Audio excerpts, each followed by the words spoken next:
Hello everyone. In today's session, we'll be dealing with the paper Literary Criticism, which is the core paper of fourth semester BA English, and I'm dealing with the second part of this paper, that is Literary Criticism. Here in this session, I'll be going through English Literary Criticism, 19th century. Under that comes four important critics: William Wordsworth, Samuel Taylor Coleridge, P.B. Shelley, which means Percy Bysshe Shelley, and Matthew Arnold. Now let's get into William Wordsworth. His lifespan was from 1770 to 1850, and I'm sure you all are familiar with William Wordsworth and his poetry. And as you all know, he was born on April 7th, 1770 in Cockermouth, England. And he died on April 23rd, 1850, Westmoreland, England. And he was the poet laureate from 1843 to 1850. Now, let's see some details about his life. Now, as you might have gone through his biography, you might have seen that his father was a lawyer. Both Wordsworth's parents died before he was 15, and that is, he became an orphan at an age of 15, and he and his four siblings were left in the care of different relatives. So he had a he had a miserable life during his childhood. You should understand that he became an orphan at the age of 15. Now, as a young man, Wordsworth developed a love of nature, a theme reflected in many of his poems. So, when he was young, he developed love towards nature, and that love towards nature or of nature can be seen in many of his poems. And you all know that he considered nature as his teacher. Okay.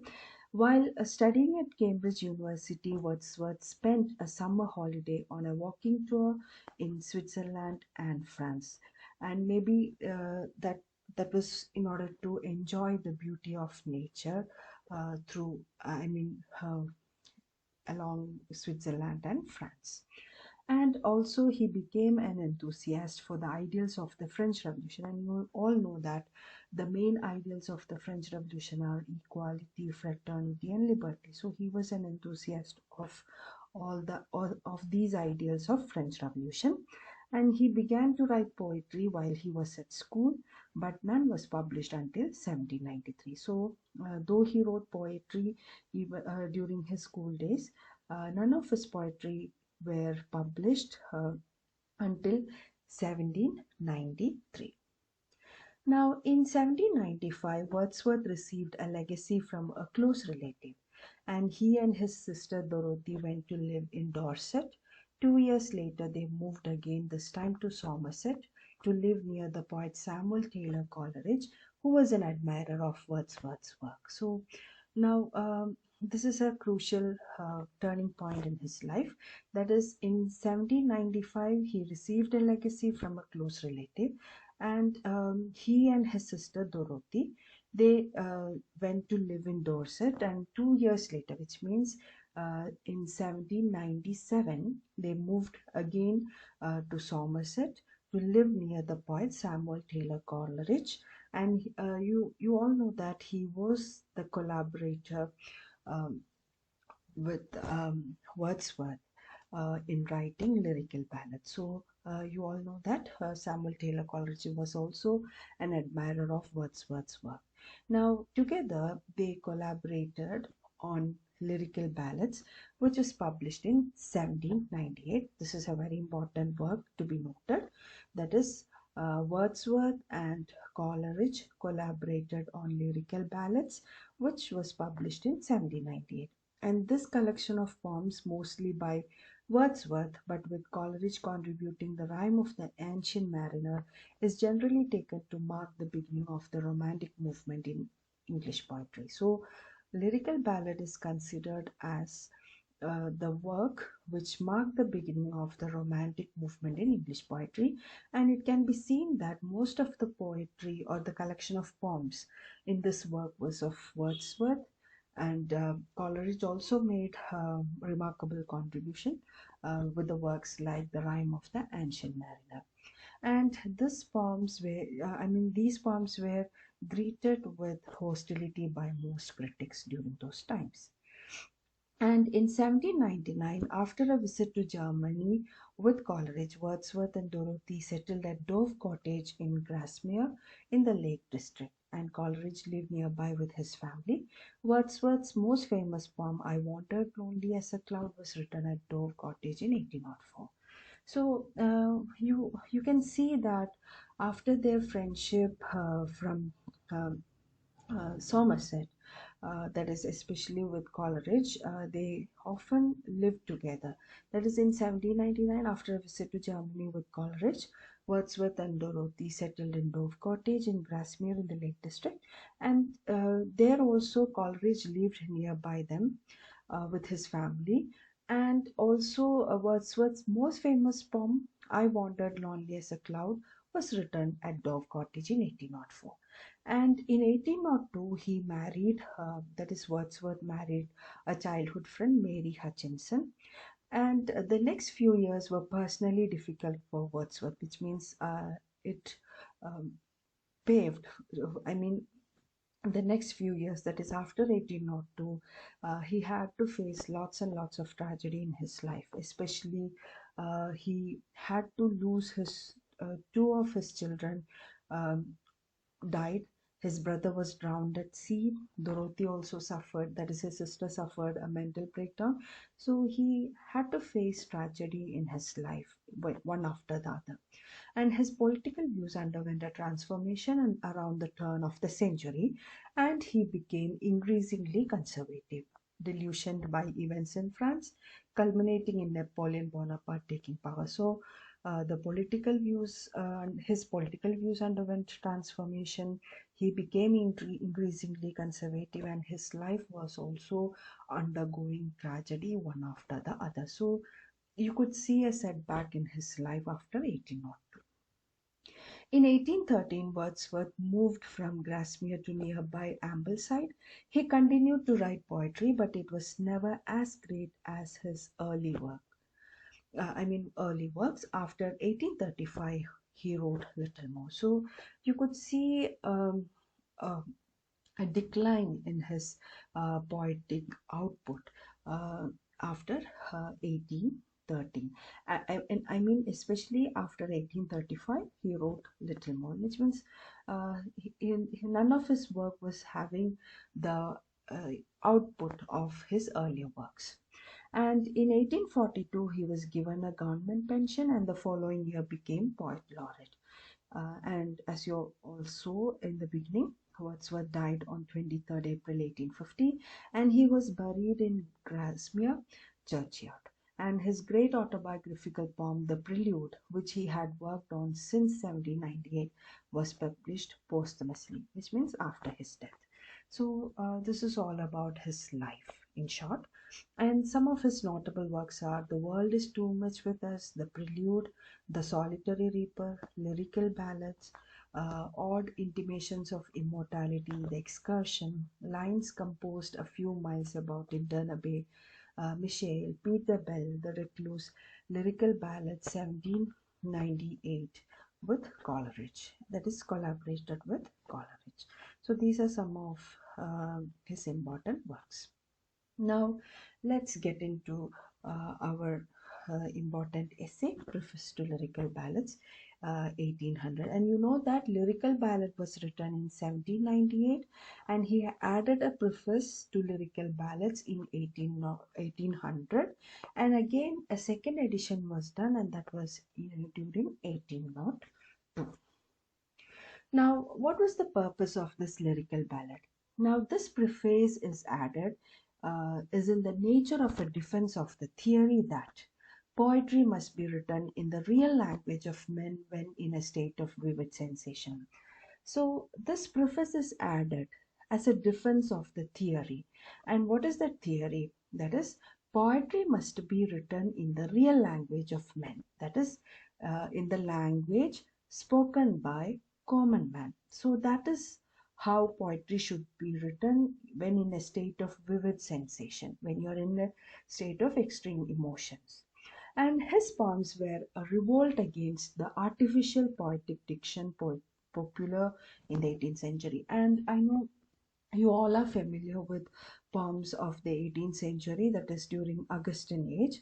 Most of the poems were, the themes were urban. The language was too much ornamental. It was meant for scholarly people or royal people. Theme were also very serious and about court, etc., and about royalty. So there was no mention of common people or common life or common language. So it was not meant for common people, 18th century poetry. So what Wordsworth did was against 18th century poetic diction, artificial poetic diction, and he wanted to write poetry in the language of common people so that even common people can enjoy poetry. Now, you can see preference for humble and rustic life in Preface to Lyrical Ballad. Now, what does he mean by this? In humble and rustic life, feelings are freely and frankly expressed. It's true. That is, when you observe people living in countryside, you don't find any kind of affectations in their way of living. They are very, they are down to earth. They express life as such.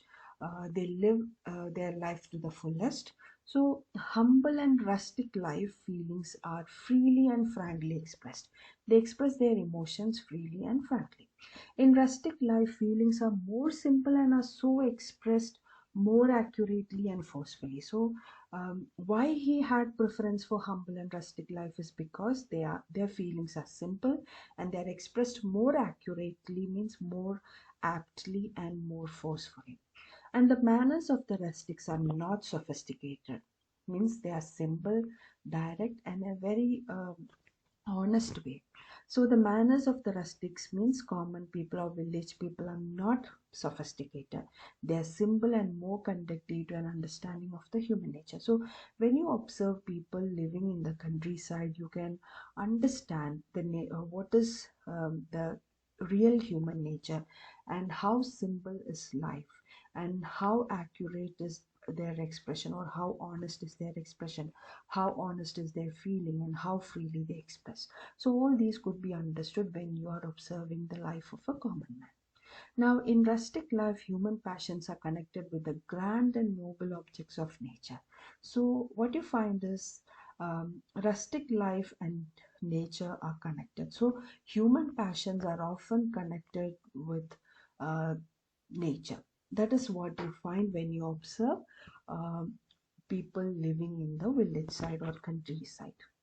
So they are more noble and permanent. So that is why Wordsworth preferred humble and rustic life. Now, why the choice of simple language and diction is another question.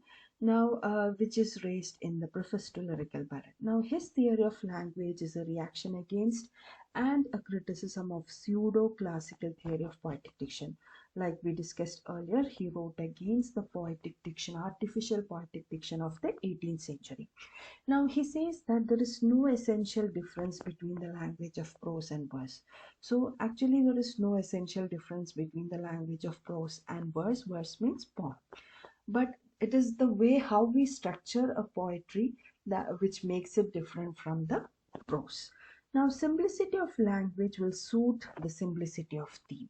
Now, when the language is simple, the theme will be simple. Only a judicious selection of language can give pleasure. So he says that if you are selecting words judiciously, means aptly or appropriately, that is, if you are selecting language in a suitable way, it can give pleasure. So judicious selection of language or judicious selection of words in a language can give pleasure or enjoyment.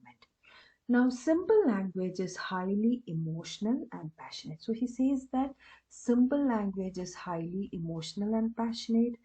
and only a judicious selection of language can give pleasure or enjoyment. Simplicity of language will suit the simplicity of theme. And he also says that there is no essential difference between the language of prose and poetry. And rustics are in communion with nature, so their language is noble and poetic. So, since rustics means since common people are close to nature, their language is noble and poetic. So, that's why it will add more beauty. Their language is more beautiful if it is expressed in the form of poetry. Then, essential truth about human life and nature can be more easily communicated. So, if you are writing in a simple language, or if you are choosing a simple diction, you can express truth about human life and nature, and that can be communicated very easily. Now, avoid artificial diction and unnecessary use of figures, metaphors, similes, etc. So, that is another important thing to be noted. That is, artificial diction and unnecessary use of figures, metaphors, and similes are also avoided. And that's what we mean by choice of simple language and diction. So, when you are closely observing all these points, what you understand is for writing a poetry which can be enjoyed by anybody, that is even common people, you should use simple language so that it will give you uh, a, it will pave way for enjoyment in such a way that through simple language, high emotional and passionate themes about human life could be communicated. So that's what Wordsworth is trying to say through the choice of simple language and diction. Now, stress on emotion. That is another important point, which is expressed in Preface to Lyrical Ballad. Poems enlighten the readers and purifies their emotions. So, you come across many people.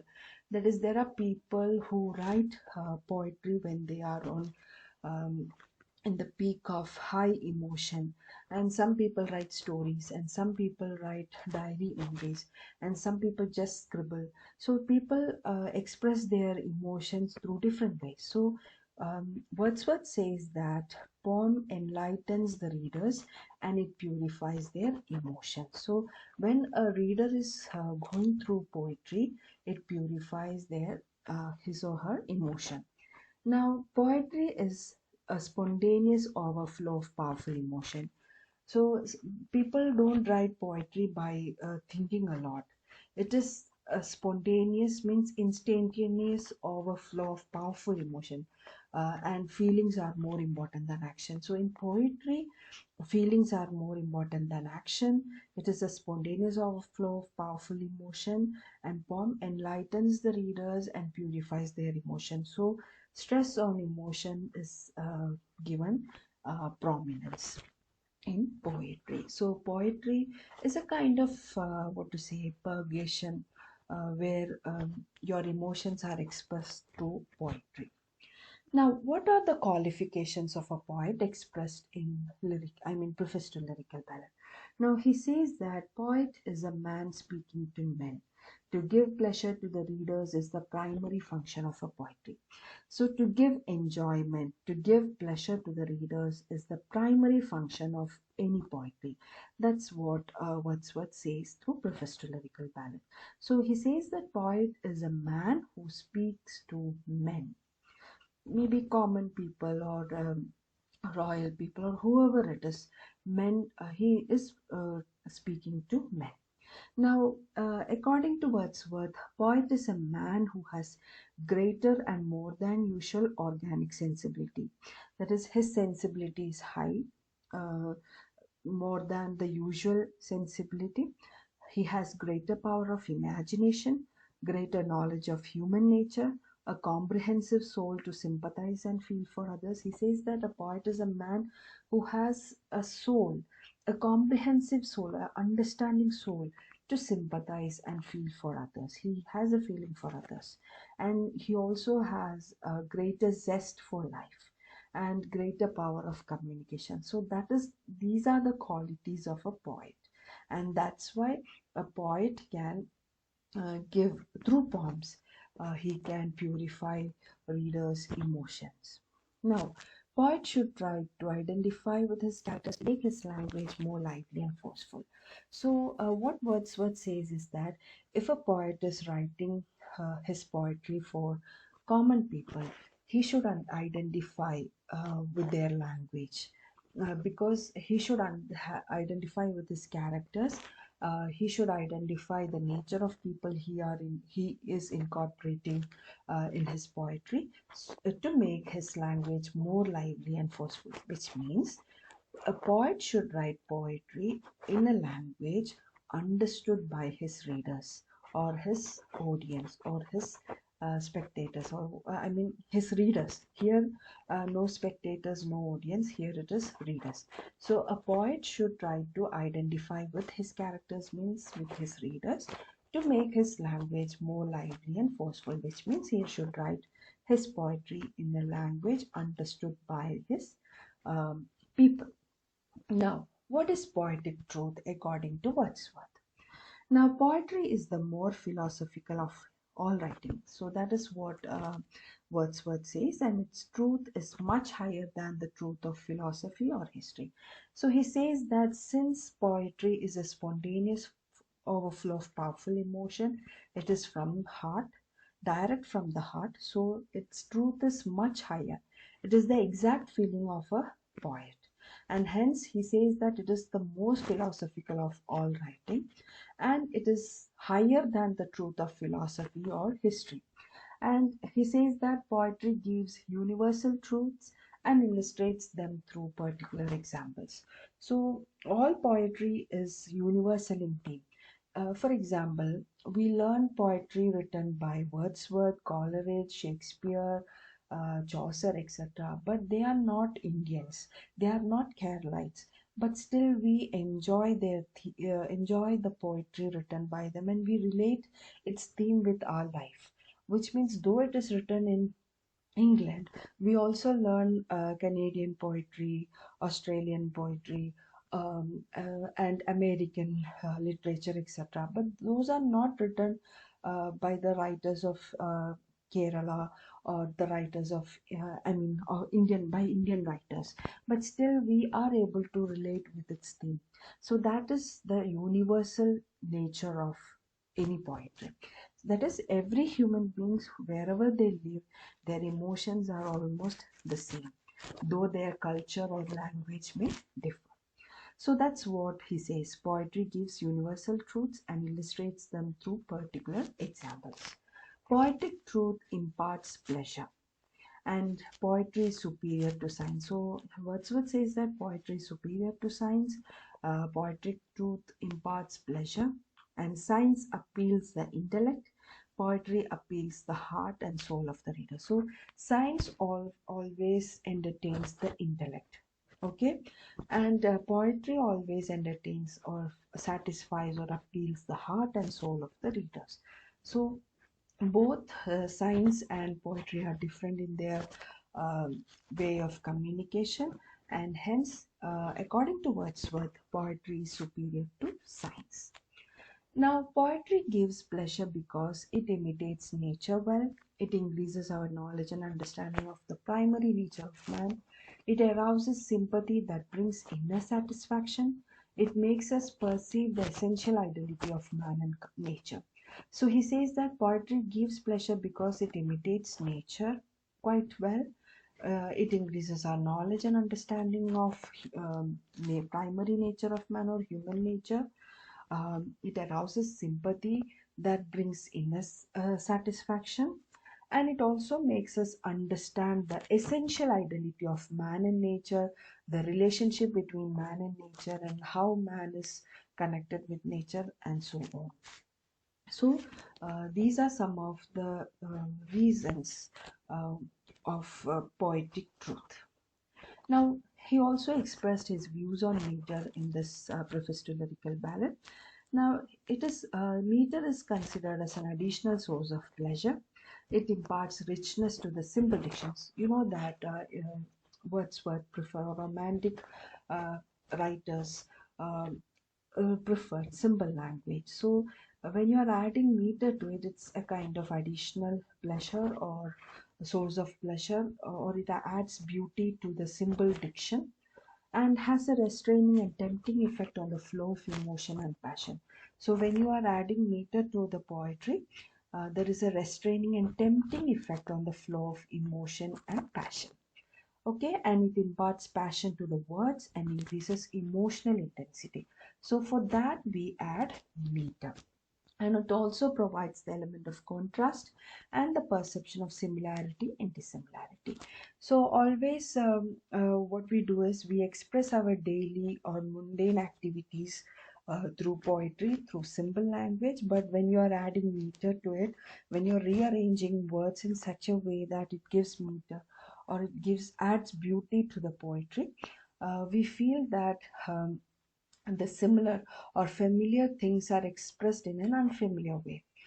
You know the concept of defamiliarization. So that kind of through imagination, simple daily activities or daily things are expressed in an beautiful way by adding meter. So that's what he means by that is his view on meter. Now, what is the poetic process that is taking place while you are writing a poetry? Now, a poet first observes. That is, observation is an important thing for any poet. And through observation, what happens? This spontaneous overflow of powerful feeling occurs. First, any writer, be it a poet or be it an artist, like be it a playwright, be it a story writer or novelist or whoever it is, first they observe, then they recollect their ideas, and then they contemplate. Same thing is happening here also. Now the poetic process, now how the poetry is written. First observation takes place, and when you're observing something, what happens? Spontaneous overflow of powerful feelings occur. Then recollection. Emotions are recollected in tranquility.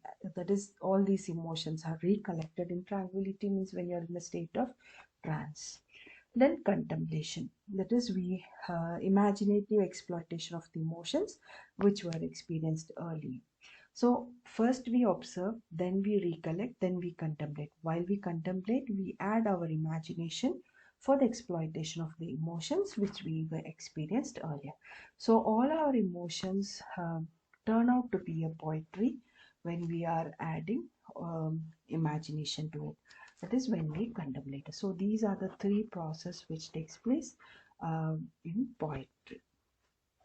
Now, how poems in lyrical ballads are different. Now, he says that poems in these volumes will be found distinguished by at least one mark of difference. That is, each of them has a worthy purpose. So, every poetry mentioned in lyrical ballads are different because every poetry has got a purpose, and this purpose will be either related to the life of common people or their connection with nature. So, nature is a very prominent plays a very prominent role in his poetry, and always it is connected with either his childhood memory or his connection with nature or his experience of common people, etc.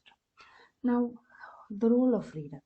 Now that the understanding of the being to whom we address ourselves, if he be in a healthful state of association, must necessarily be in some degree enlightened and his affectations ameliorated. Means he says that if a reader understands, that is, if a reader he addresses, or through our poetry, when the reader understands the poetry is addressed to a particular readers. So if he is in a healthful state of association, that is, if the reader is able to understand what the poet has written in his poetry, then that person will be enlightened and his affections ameliorated, means he will be able to improve himself or change himself or accept himself. So what the poet is trying to say is that in symbol way we can say that if the reader whom he is addressing understands the or is able to associate with the poem he has written for them, he must have to some degree, he must be enlightened and his affections ameliorated, means it might have been better, his understanding would have been better or improved, or it would be in an acceptable condition. So that is, a reader will gain something out of the poetry written by the poet. So this is the purpose of preface to lyrical ballad. So you should understand that here the preference is given to common people's language, and the role of poet. There also it should be addressing common people, the language they understand, in the language they understand, and he also is trying to talk about the connection of nature with man and his life, etc. And he talks about the common people and how the emotions are being transformed to poetry. So, as you all are familiar with the famous lines or the definition of poetry by Wordsworth, that is, poetry is a spontaneous overflow of powerful emotion. Okay, recollected in tranquility. So this is the famous definition written by Wordsworth. So with that, we come to the end of Wordsworth and his preface to lyrical ballad. Next poet next critic in the list is Samuel Taylor Coleridge, or S.T. Coleridge. His lifespan was from 1772 to 1834. Okay, I'm not going too much into the details of the biography of the poet. Now, you know that he was a great poet, but he's also a great critic, and he's one of the greatest of poet critics that England has ever produced. So, among the poets, he is the one of the greatest poet critics that England has ever produced. Then he was a genius. Coleridge is one of the greatest of literary critics as well, and his greatness has been almost universally recognized. Then he occupies without doubt the first place among English literary critics. That is also an important point to be noted. And his important works on criticism are Biographia Literaria and lectures on Shakespeare and other poets. So these two are his important critical work, and in short we can say that he is a romantic critic. Now when you're looking at the formative influences Coleridge had, one is Wordsworth, because it's from Wordsworth his interest in imagination came up. Then you have Hartley, Hartley, an associationist psychology. That is, from this, human mind is reduced to a passive and inactive recipient of external impressions and sensations. So this psychology is also having influence on his writings. Then you can see that German philosophy also influenced him, especially after German tour he became anti-associationist. He shared Kantian views of imagination as an assemblastic power, that is, artist recreation. We are talking about assemblastic power in the coming part, okay, which means artist recreation, and soul of the artist fuses with external reality, and that transforms and recreates it. So that is the idea of German philosophy. So these are the formative influences which you see on Coleridge. Now, as you all know, Biographia Literaria was published in 1817. Okay. Now, here, before getting into the theory of imagination and fancy, you should know something about Biographia Literaria. As I said, it was published in 1817. He first intended to title it as Autobiographia Literaria, but later he named it as Biographia Literaria.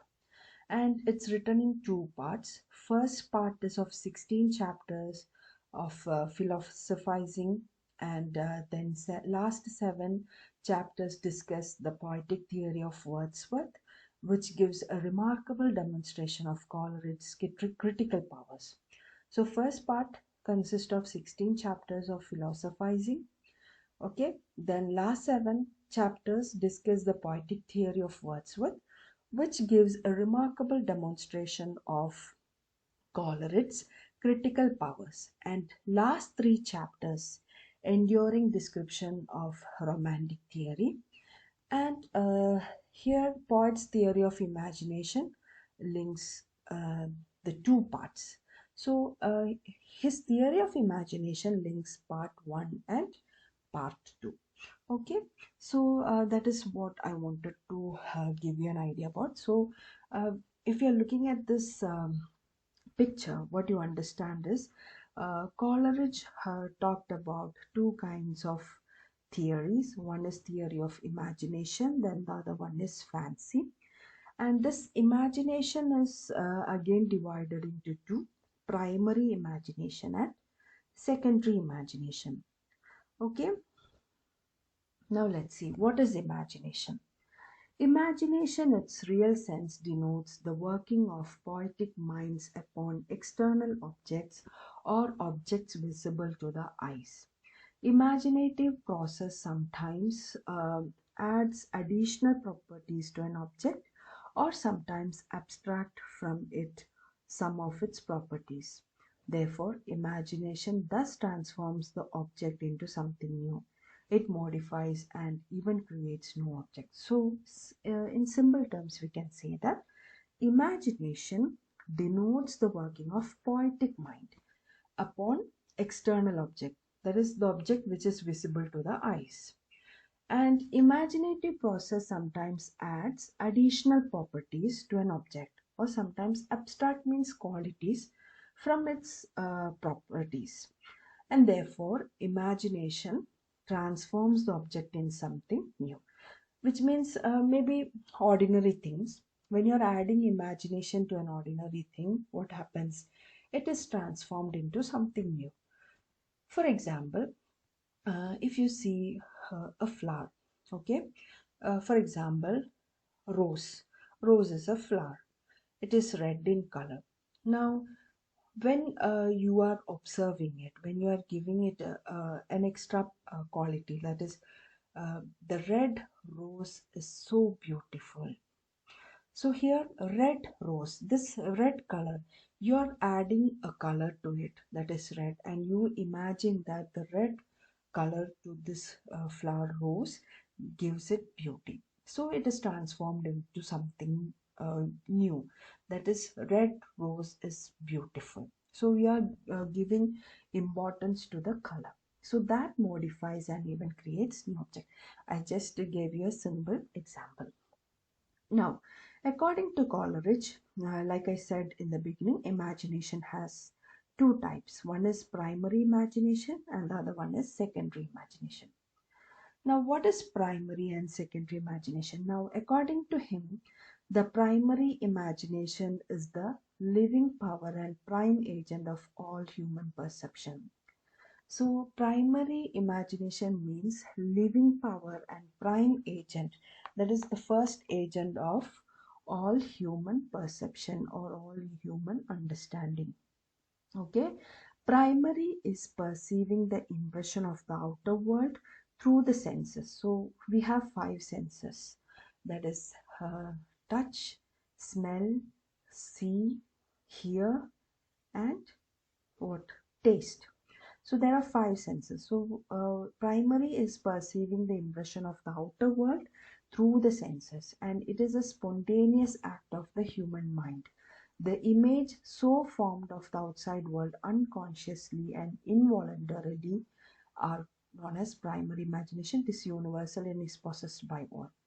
So primary imagination is universal. It is possessed by all human beings.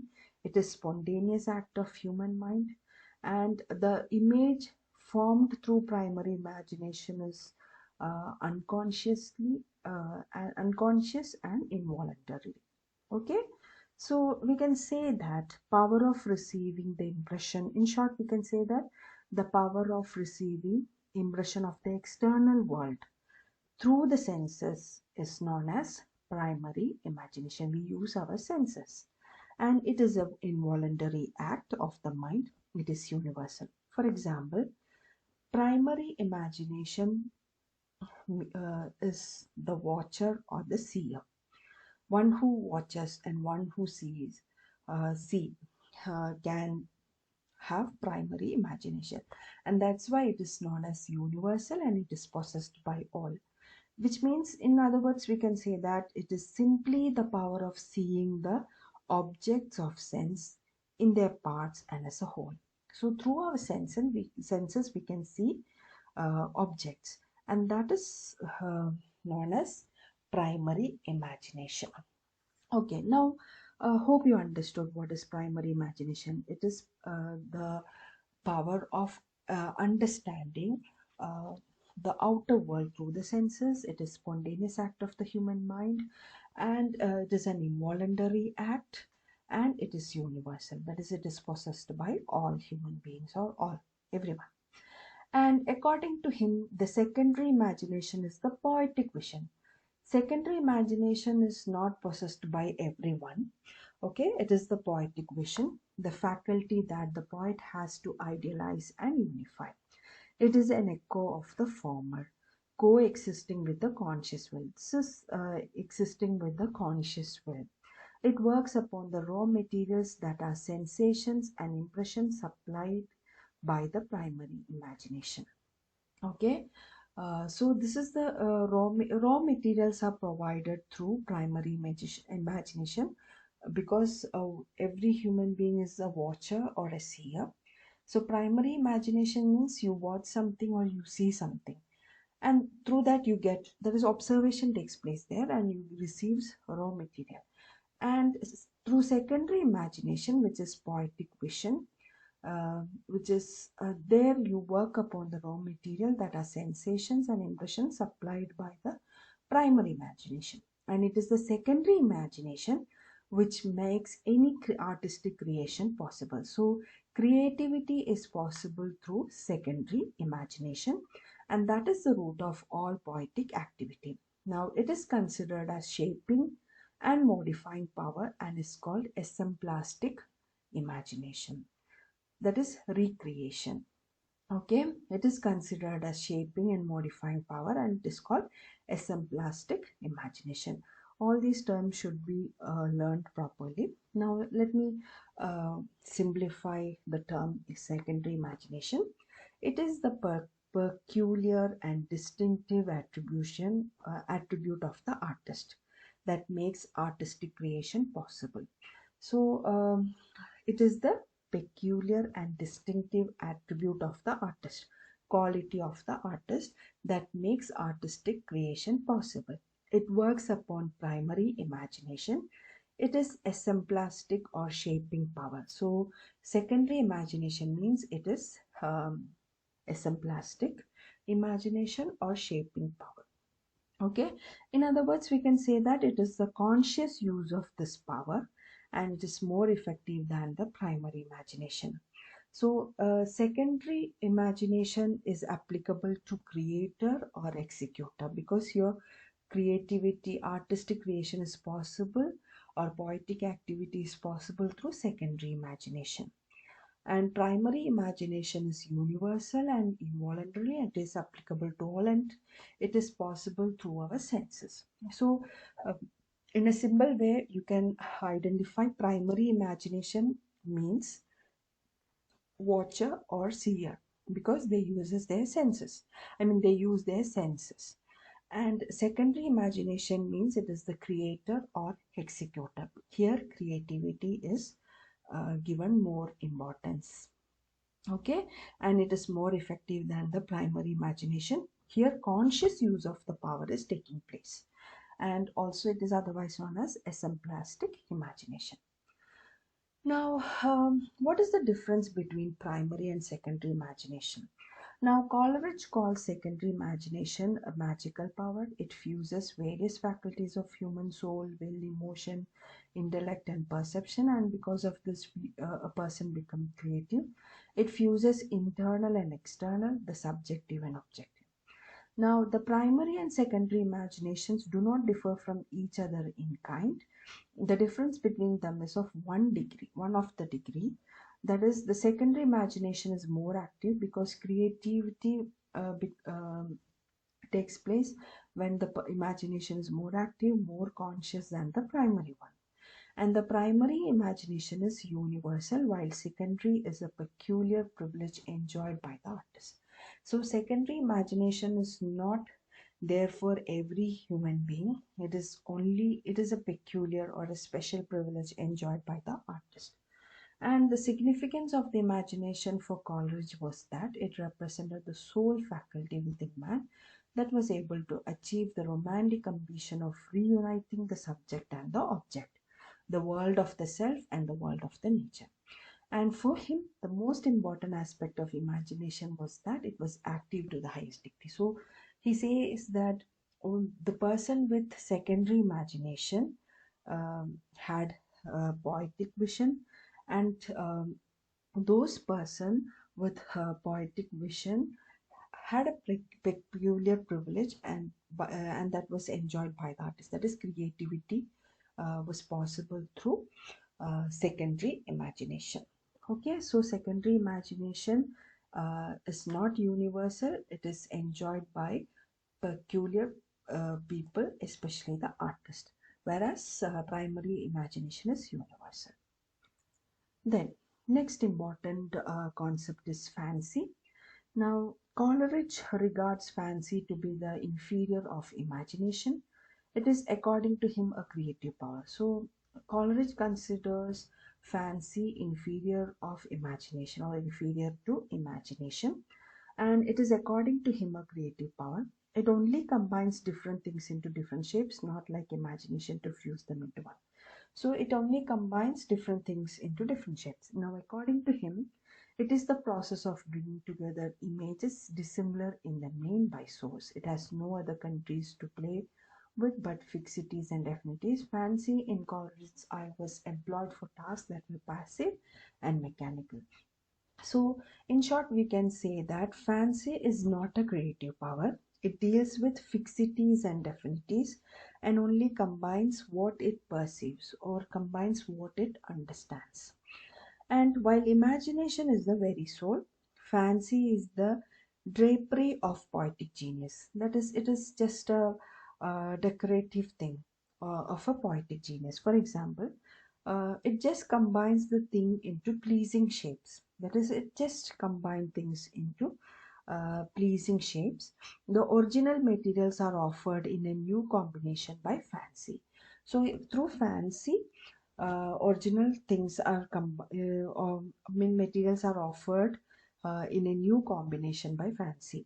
Now, Shakespeare is the best example for fancy, because university wits, he takes material, or the sources of most of his plays are from Plutarch's work or Holinshed's work or university wits. The sources of his works are from other people, and he uses all these sources and write poetry. I mean, write plays in such a beautiful way that no one understands the real thing. So that new combination can be considered as fancy.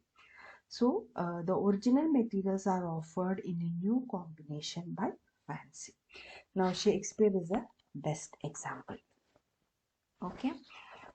So, fancy in Coleridge's eyes was employed for tasks that were passive and mechanical. Now, definition of a poem by Coleridge. Now, what is a poem? A poem is that species of composition which is opposed to works of science by proposing for its immediate object pleasure, not truth. So he says that poetry is not just like science.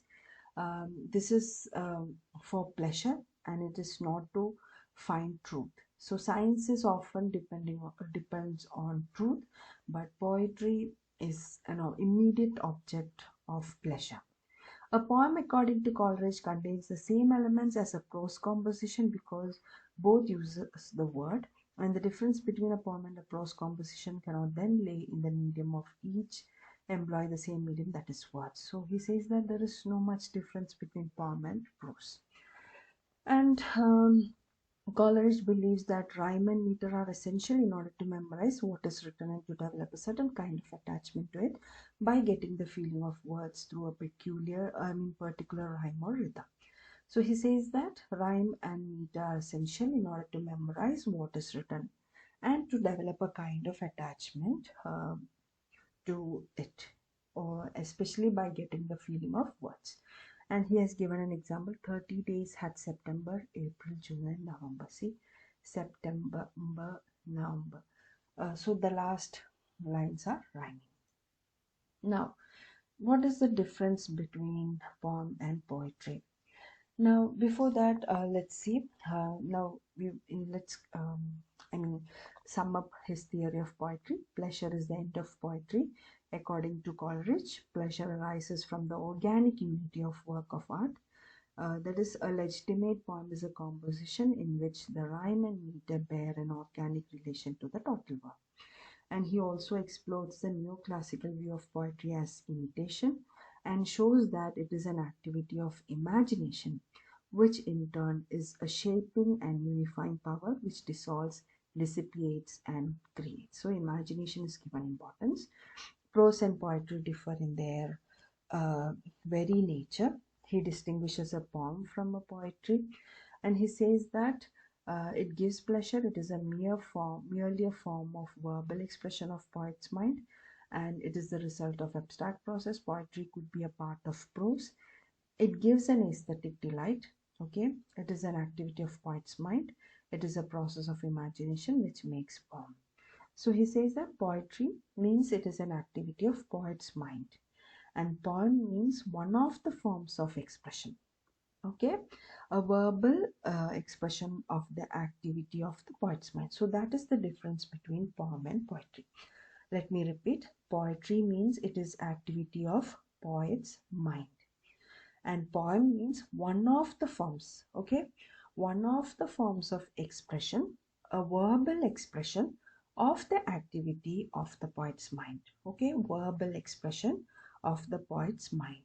Okay, one of the forms of expression, that is poem. And poetry means activity, the whole activity of poet's mind.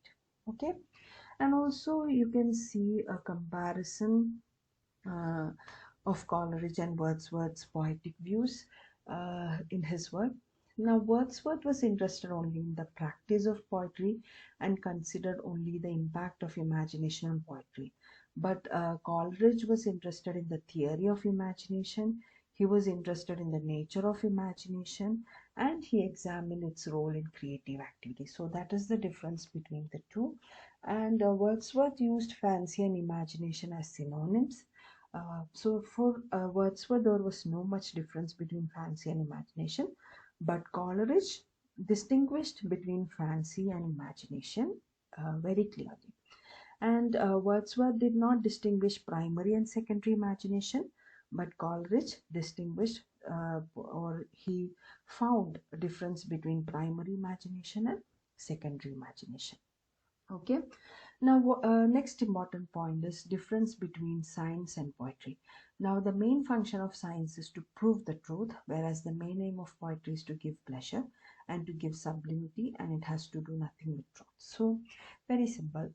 Science means it is to prove the truth, whereas poetry is to give pleasure, to give sublimity, and it does not give any importance to truth. So to conclude here, we can say that fact and fiction both are very important part of literature. Thus, Coleridge is the first English critic who based his literary criticism on philosophical principles, and for him, art is more important than any other thing.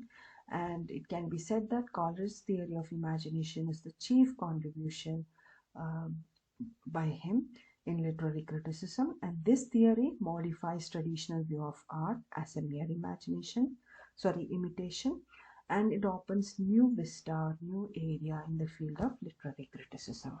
So this is all about his work.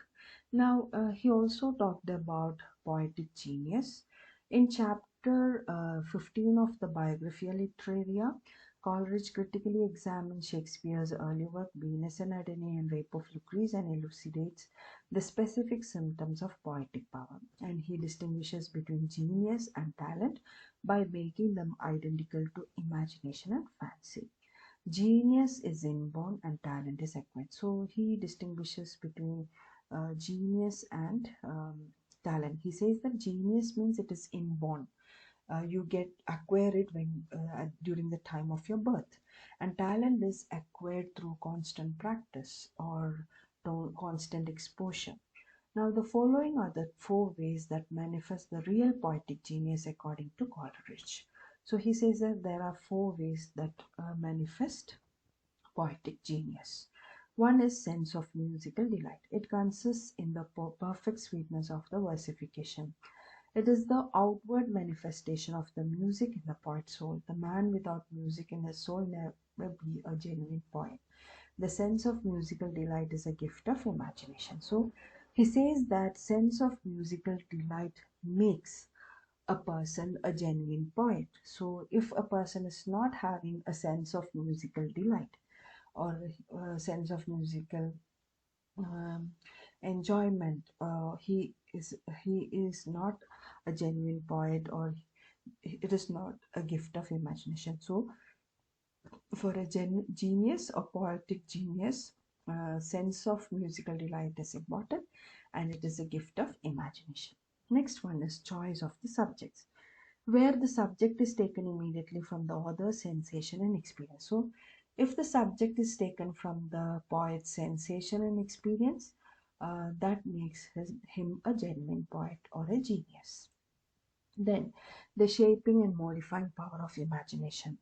Now, a poet's picture of life are not faithful copies accurately rendered in words.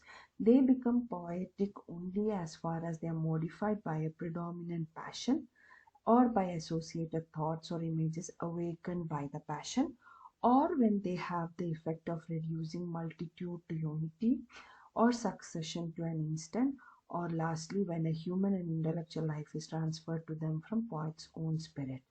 So if a person or if a poet is able to apply all his observation aptly into a into a lively poem through his imagination, if he's able to modify or shape his imagination, uh, and that to transfer to them from poet's own spirit, then he is considered as a genuine poet or a genius.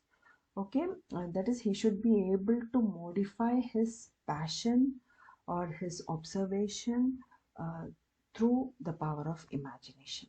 Okay, then depth and energy of thought. Wordsworth has said, poems to which any value can be attached were never produced or any variety of subjects but by a man who, being possessed of more than usual organic sensibility.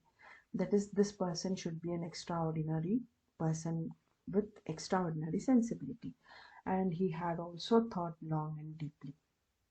Coleridge agrees, no man, he says, was ever yet a great poet without being at the same time a profound philosopher.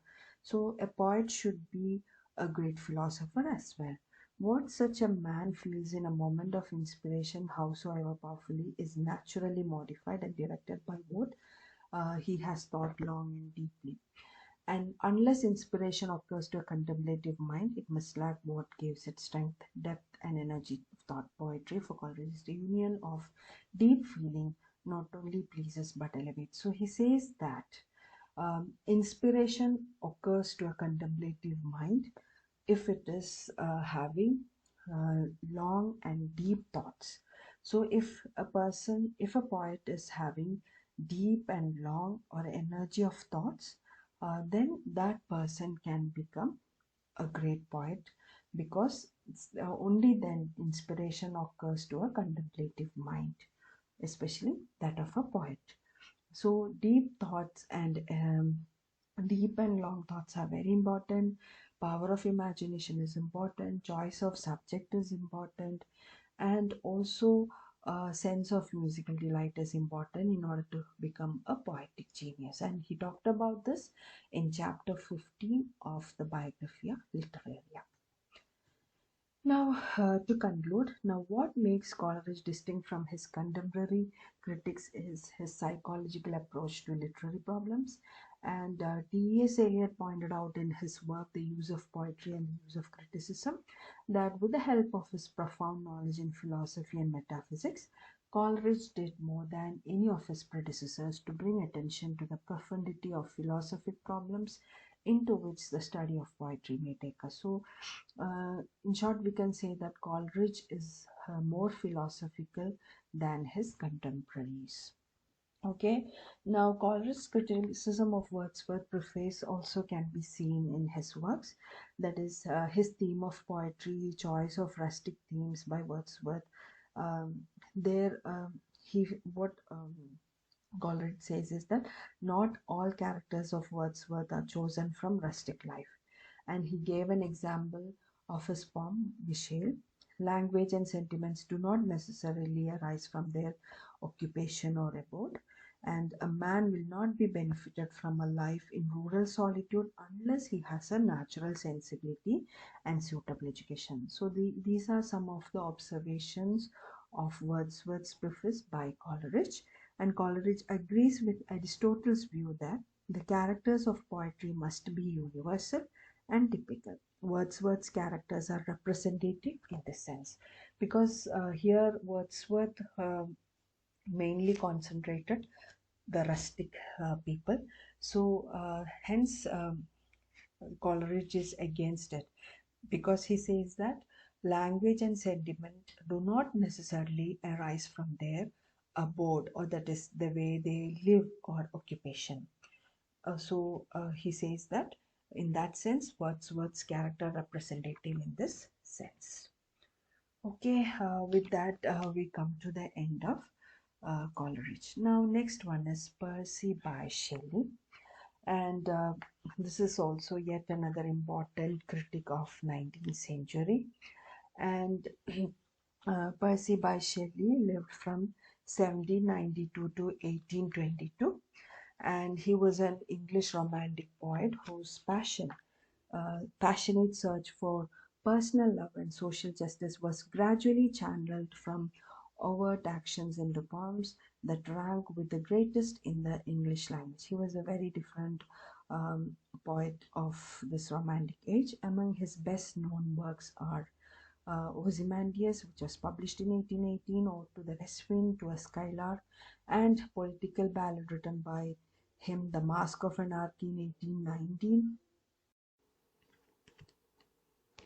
Now, when we are talking about his other major works, include the verse drama The Cenci, which was published in 1819, and long poems such as Alaster or The Spirit of Solitude, which was published in 1815, Julian and Metallo 1819, Adonai in 1821, Prometheus Unbound in 1820, all and Prometheus Unbound, which was published in 1820, is considered as his masterpiece. Then Hellas 1822, and his final unfinished work, The Triumph of Life, which was published in 1822, are some of his major works.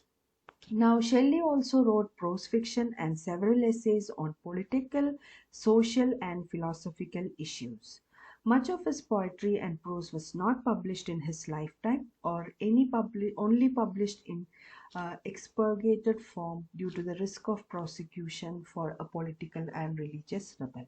So he was like a rebellious person. So that's why much of his poetry and prose were not published during his lifetime. From the 1820s, his poems and political and ethical writings became popular. So this is about his works. And then now let's see the concept of poetry in his essay, A Defense of Poetry, which was published in 1821.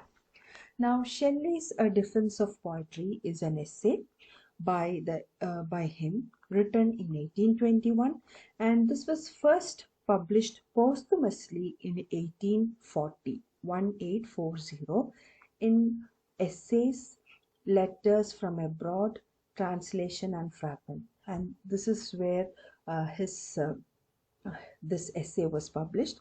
The name of the work is Essays, Letters from a Broad Translation and Fragment. So this A Defense of Poetry was published in Essays, Letters from a Broad Translation and Fragments. Now, it's said that Shelley's Defense of Poetry is a landmark in the history of English criticism, as it presents the romantic point of view with much relevant reason and argument. And that's why a defense of poetry becomes very important. Now, in 1820, Thomas Love Peacock published an article entitled The Four Ages of Poetry, in which he argued that as societies advanced, they necessarily favored reason over poetry, and that as a consequence, modern poets were inferior. Shelley was incensed by the article and composed his essay as a retort or reply, and that came up as a defense of poetry. So now this poetry, not this poetry, a defense of poetry is an essay which is a reply or which is written in response to his friend Thomas Love Peacock's article, The Four Ages of Poetry. And in this work, Shelley distinguishes between poets, philosophers, and philosophic historians. It also contains Shelley's famous claim that poets are the unacknowledged legislators of the world. Okay, and he also classifies Shakespeare, Milton, and Dante as philosophers, and Plato, Bacon, and Herodotus and Plutarch as poets.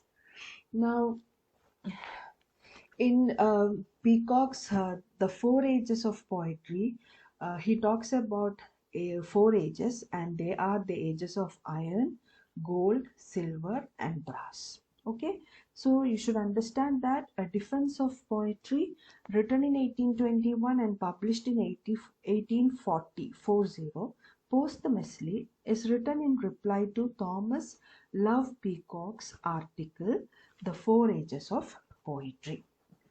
Now, in this essay, Shelley argues that there are two modes of human understanding. One is the rational understanding, and the second one is imaginative. Now, of the two, he claims imagination has the greater value, as it is imagination and the ability to see connections beyond the rational that allow for empathy and moral growth.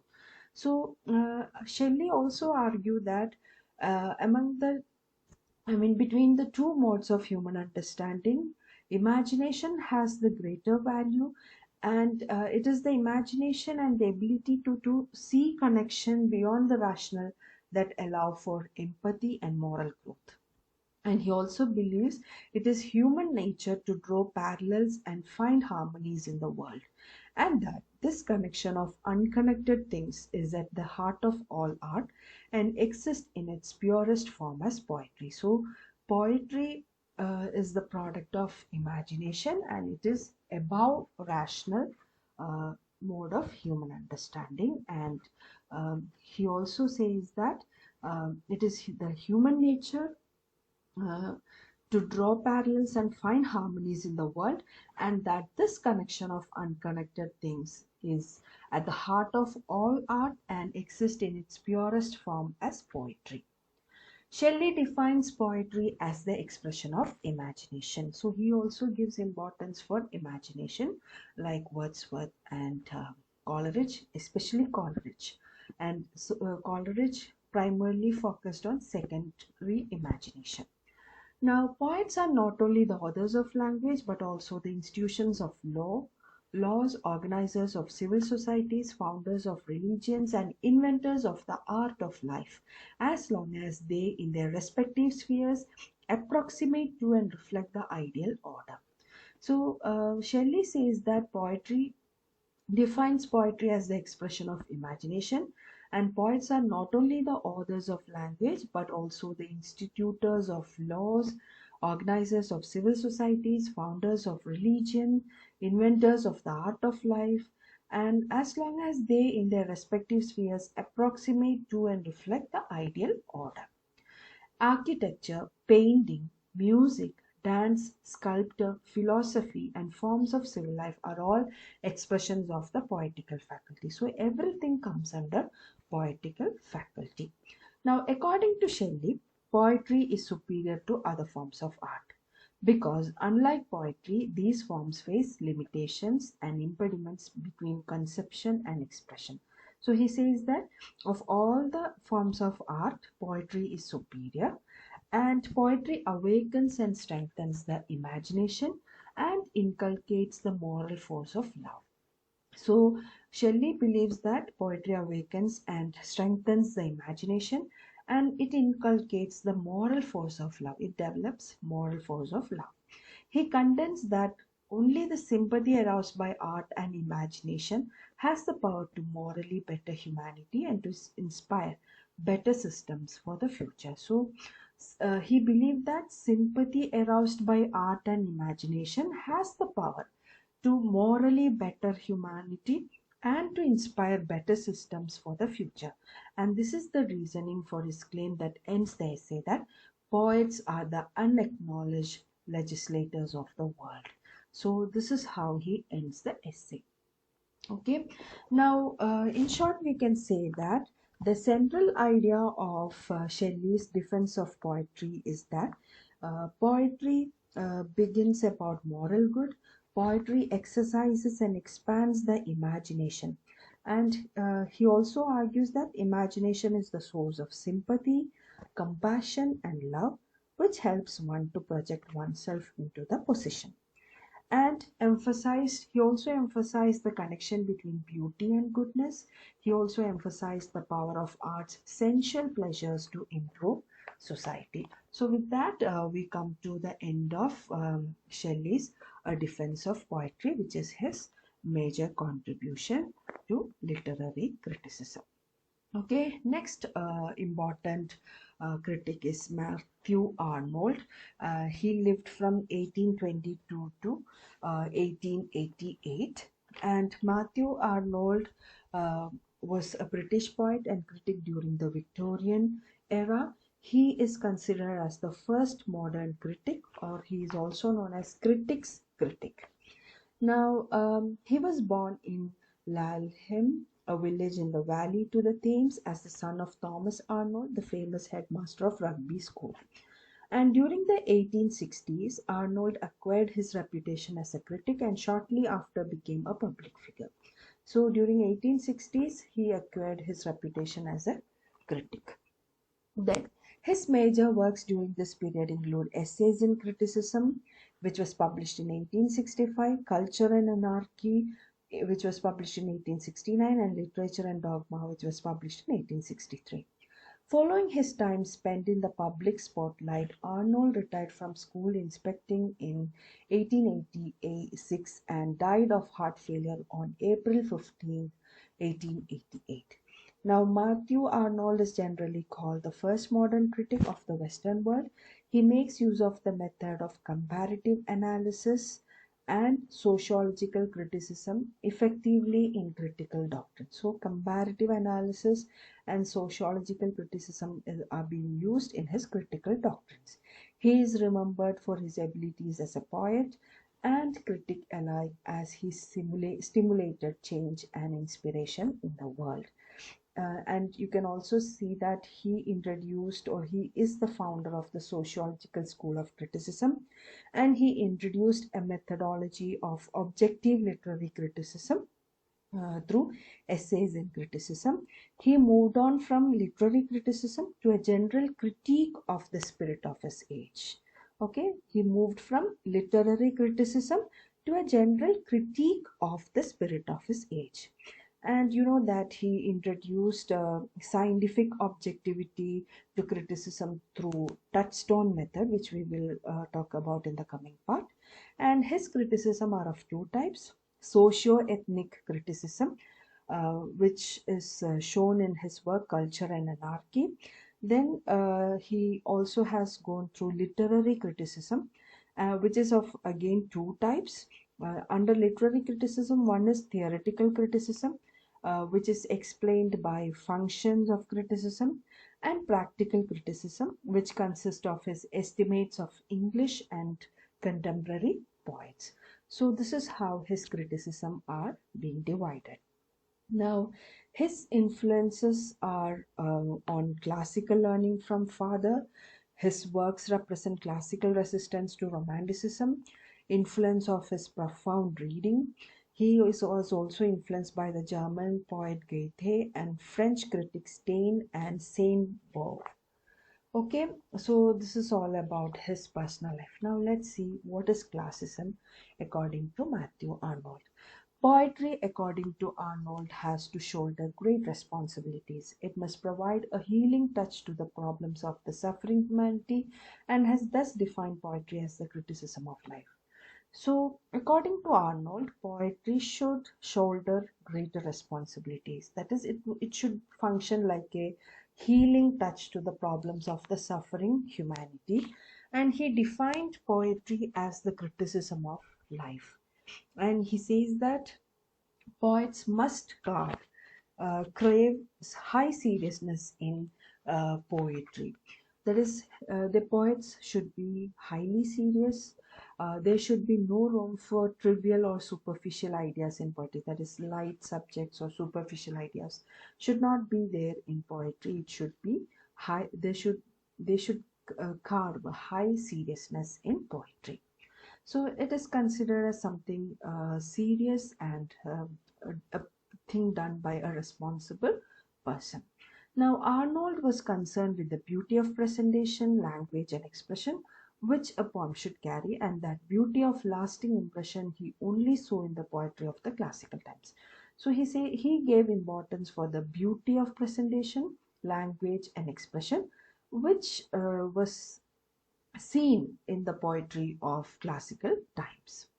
And to him, classical poetry possesses all the beauty, the ease, the inner glow, the quality, the superiority, the ideal, the characters, the grandeur, the poetic truth, which all poems ought to possess. So he says that classical poetry possesses all the qualities of a poetry or of a poem, including beauty, ease, inner glow, quality, superiority, ideals, characters, grandeur, poetic truth, etc., which all poems should possess.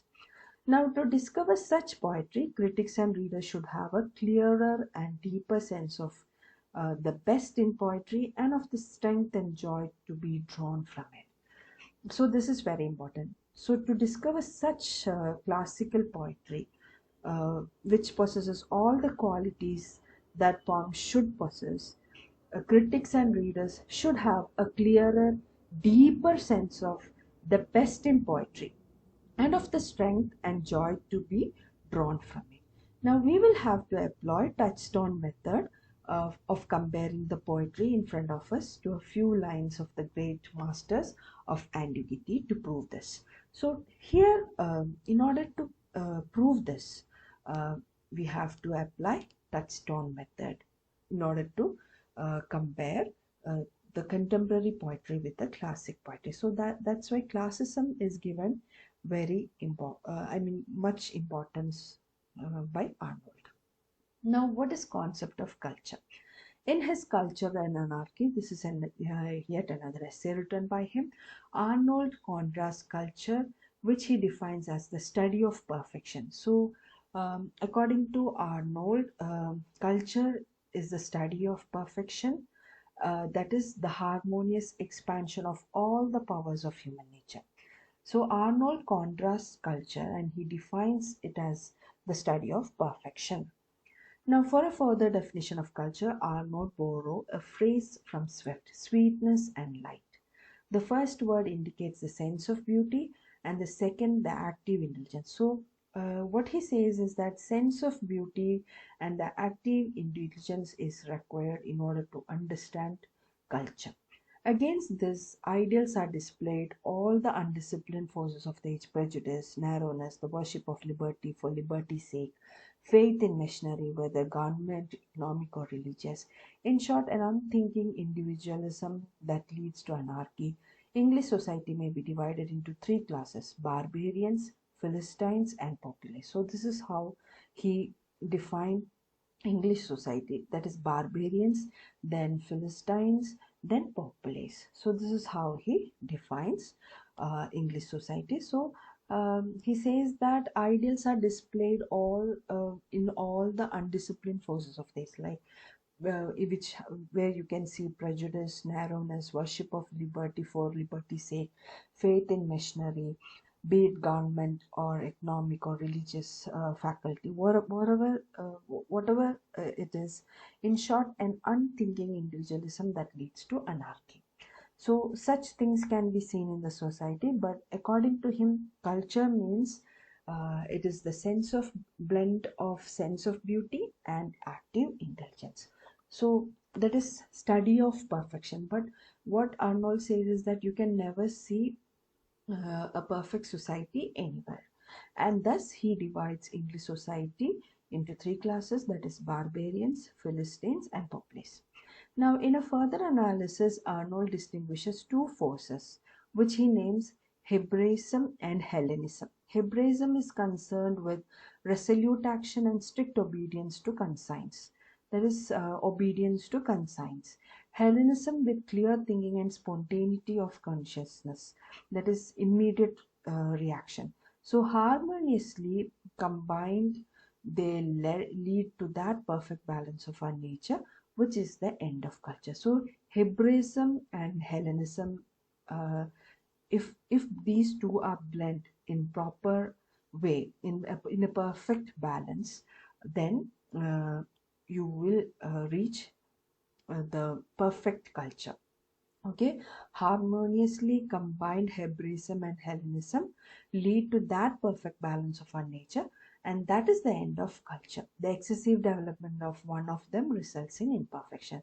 If Hebraism is excessive than Hellenism, then it results in imperfectionism, vice versa. Okay, so Hebraism means it is concerned with resolute action and strict obedience to consigns. Hellenism with clear thinking and spontaneity of consciousness. So both are required for harmonious, balanced life, especially culture, good culture, perfect culture, and excessive development of one of them may result in imperfection. Now, use and function of poetry.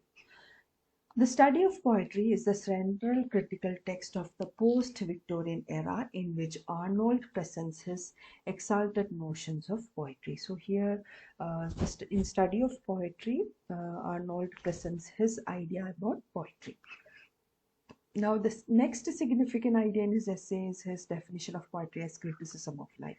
That is, he considers, or he defined poetry as criticism of life. He believes that mankind would return to poetry to interpret life, to sustain itself, and to get consolation. Poetry must relate to the issues and problems of humanity, philosophically and morally. Poetry, says Arnold, contains the most poetry, says Arnold, poetry contains the most vital part of our faith, and our religion's kernel is in its unconscious poetry. So, according to Arnold, poetry is the criticism of life, and he also believed that mankind would return to poetry to interpret life, to understand life, to sustain itself, and to get consolation, to get relief. And poetry must relate to the issues and problems of humanity philosophically and morally. Now, in an age where faith in creeds was rudely shattered, Arnold had to accept poetry as the last refuge. So, where faith is shattered in an age, that is Victorian, there was a conflict between religion and science, or I mean faith and science during Victorian age. So, in that age, Arnold had to resort to poetry as the last refuge. And according to Arnold, the ultimate function of poetry is the noble and profound application of ideas to life under the conditions fixed by the laws of poetic truth and poetic beauty. So he believed that the function of poetry is the noble and profound application of ideas. That is, noble and deep application of ideas to life under the conditions fixed by the laws of poetic truth and poetic beauty. So these are fixed by the laws of poetic truth and poetic beauty. Now, poetic truth here means the realistic and honest depiction of ideas and characters, where poetic beauty is the style and charm rendered by poetry. So, these two are important and that determine the function of poetry. So, poetic truth means the realistic and honest depiction or portrayal of ideas and characters, whereas poetic beauty is the style and charm rendered by poetry or used by the poetry. So this is very important, and that is the ultimate function of poetry. That is, the ultimate function of poetry is a noble and profound application of ideas to life under the conditions fixed by the laws of poetic truth and poetic beauty. All right, now let's see what is the touchstone method. Now, Arnold tries a lot to invent an ideal standard of ideal literary work in the study of poetry. He invents a process by which the real worth or value of literary work can be judged, and this process of judging a piece of work is called touchstone method. So he invented a process by which the real worth or value of literary work can be judged, and that process of judging a piece of work is called touchstone method. Now this helps readers to understand the difference between good and poor literary work.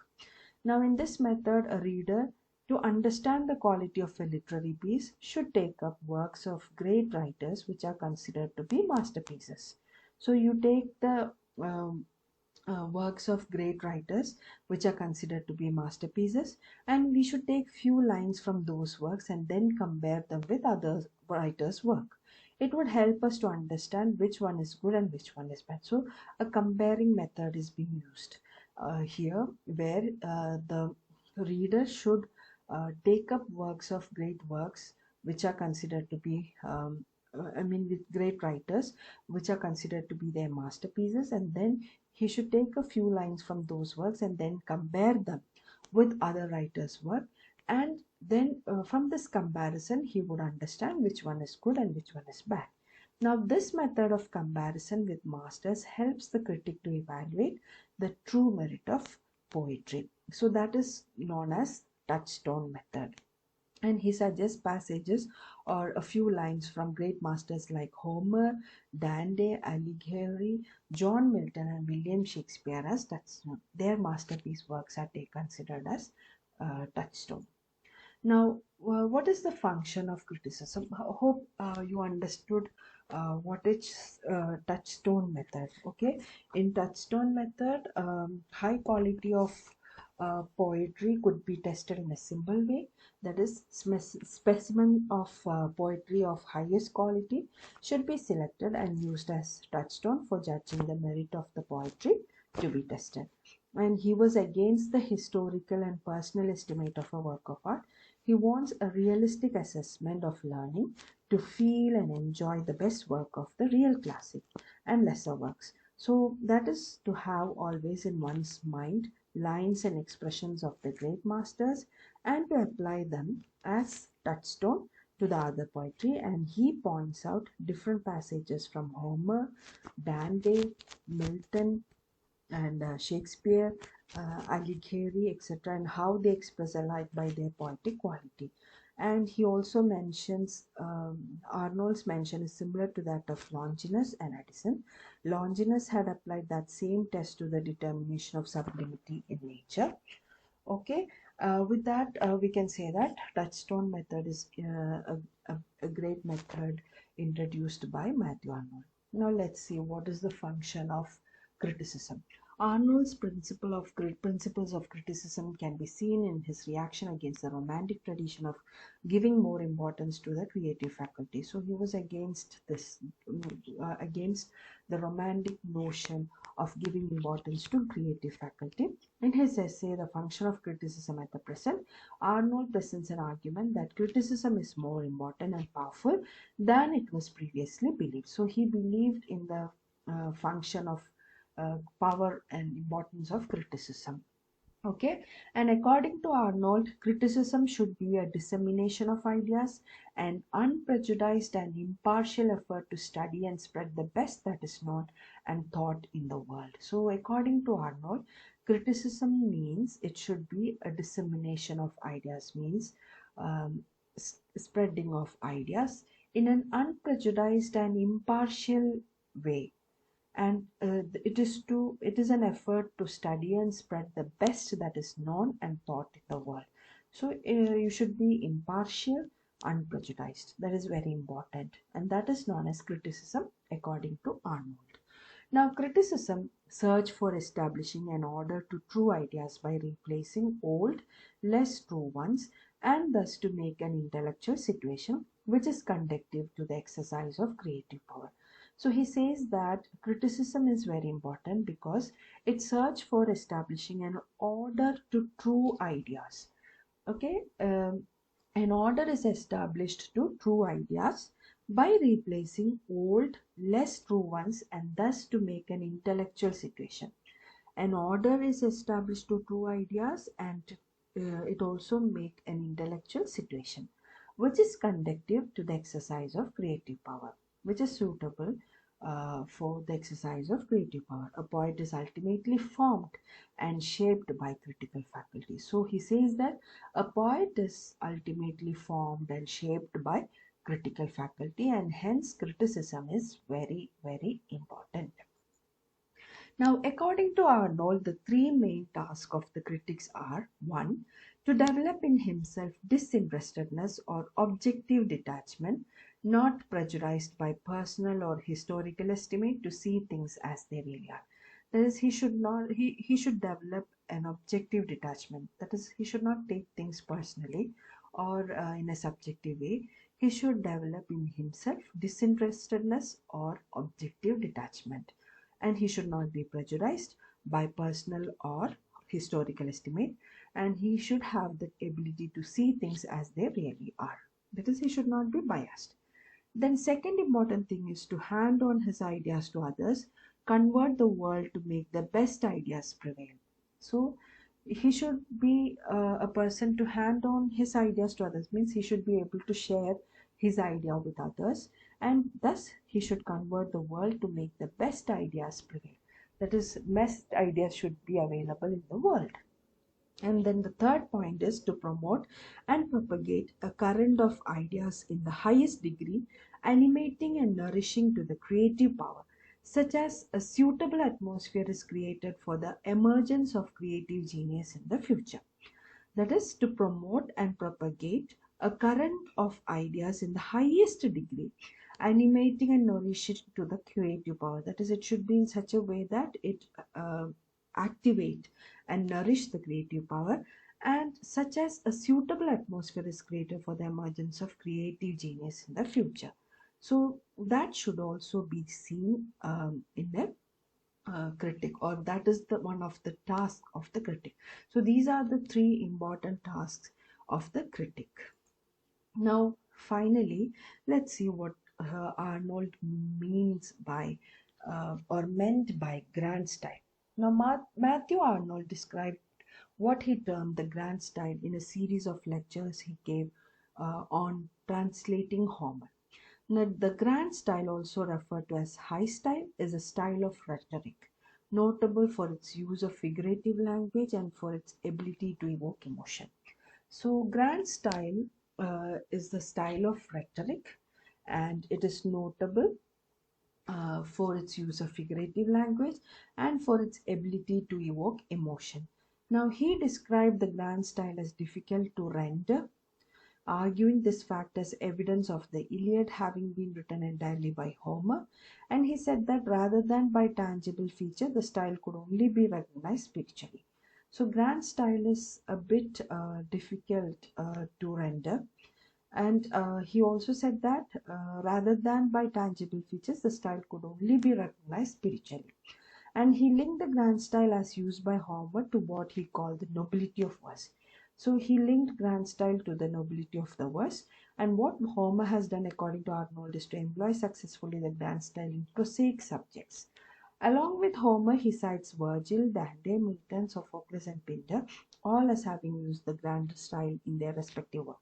And he argued that there were only two forms of verse capable of achieving the grand style.